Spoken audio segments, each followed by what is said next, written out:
एक घने जंगल के अंदर गुल्लन नाम का एक बकरी अपने बेटे राजू के साथ रहती थी। गुल्लन बहुत ही नेक दिल बकरी थी। वो आते जाते हर जानवरों का सहायता करती थी। एक दिन गुल्लन अपने बेटे राजू के साथ जंगल के एक जगह पर आराम कर रही थी। तभी अचानक ही उसके कानों में एक शेर की गुर्राने की आवाज सुनाई दिया।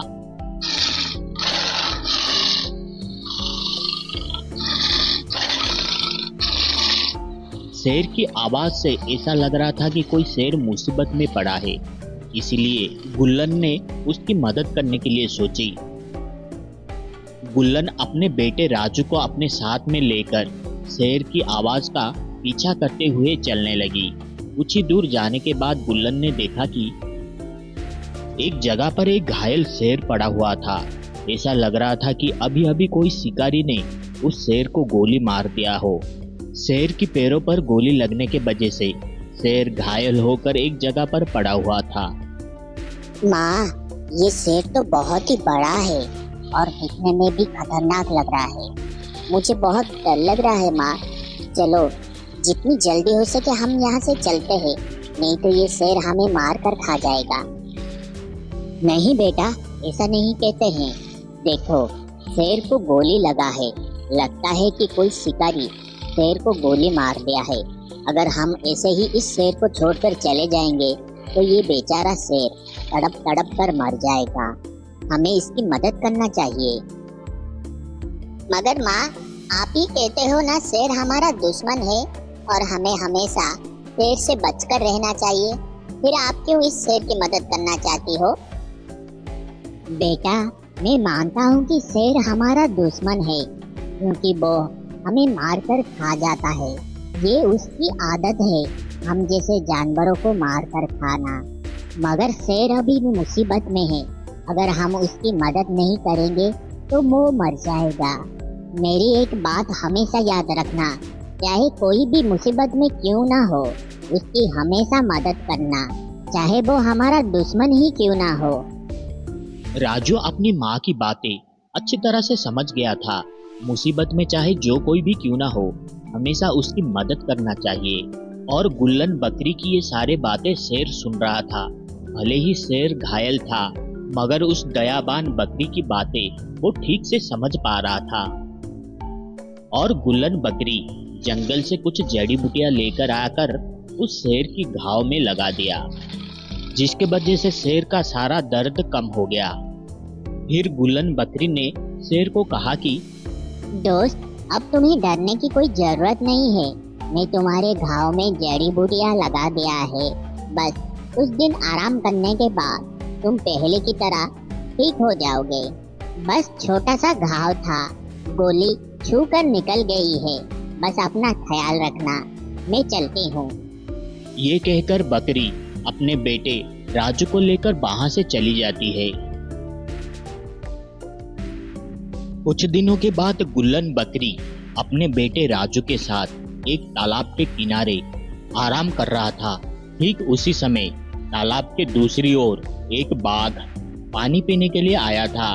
उसका नजर इन दोनों बकरी के ऊपर पड़ा और बाघ ने इन दोनों बकरी को मारकर खाने के लिए सोचा।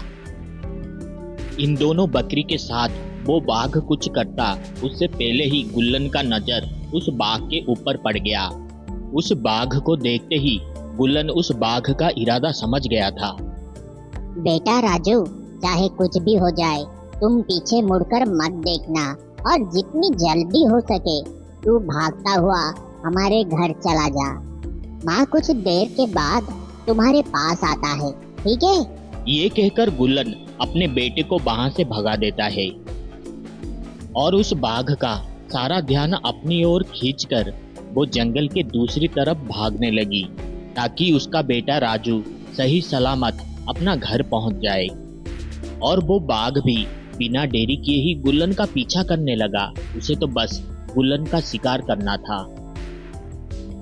काफी दूर भागने के बाद गुल्लन थकान के कारण एक जगह पर जाकर बैठ जाता है, क्योंकि उसे पता था कि वो कितना भी भाग ले, वो बाघ से ज्यादा दूर नहीं भाग सकता है। और कुछ समय के बाद बाघ भी आकर गुल्लन के पास पहुंच गया था।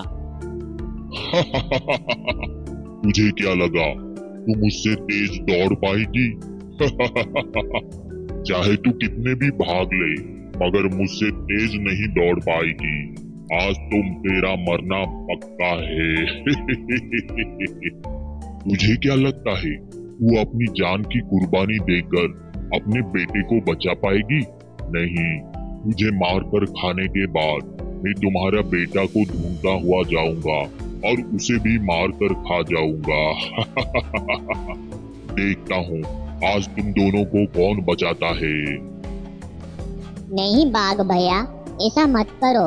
मुझे पता है कि तुम मुझे मारकर खा जाओगे, इसलिए मैं जानबूझकर अपने बेटे को घर भेज दिया। भगवान के लिए तुम मेरे बेटे को छोड़ दो।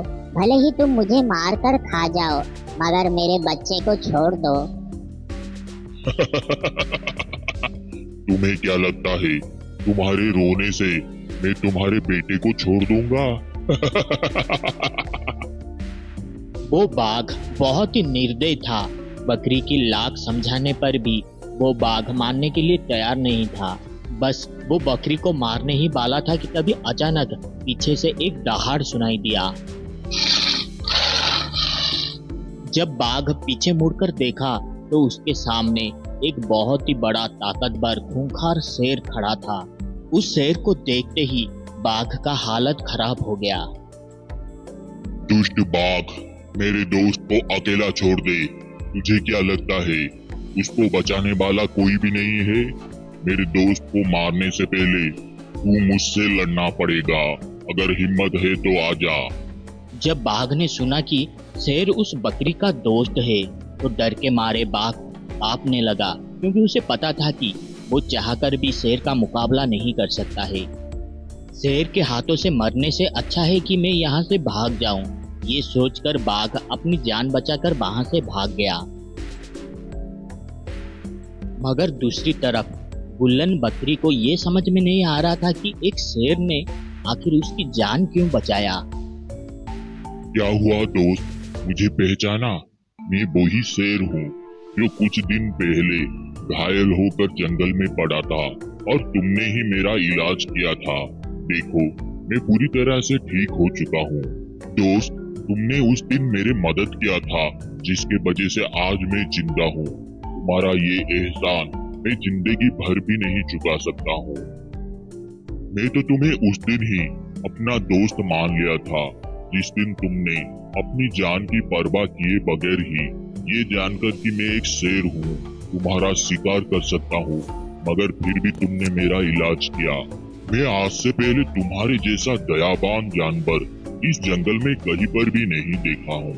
दोस्त, क्या तुम भी मुझे अपना दोस्त बनाओगे? उस शेर की ये बातें सुनकर गुल्लन बकरी बहुत खुश हो गया। उसे समझ में आ गया था कि बिना स्वार्थ के उसने शेर की मदद किया था, जिसके वजह से शेर आज उसकी जान बचाई। और खुशी खुशी गुल्लन भी शेर के साथ दोस्ती बनाकर रहने लगा। दोस्तों, इस छोटी सी कहानी से हमें ये सीखने के लिए मिलता है कि बिना स्वार्थ के हमेशा दूसरों की मदद करना चाहिए। जो दूसरों की मदद करता है उसके मुसीबत वक्त पर भी उसका साथ देने के लिए कोई ना कोई जरूर खड़ा होता है। इसीलिए हमेशा अच्छे काम कीजिए। अच्छे काम करने वालों का साथ कभी भी भगवान नहीं छोड़ता है।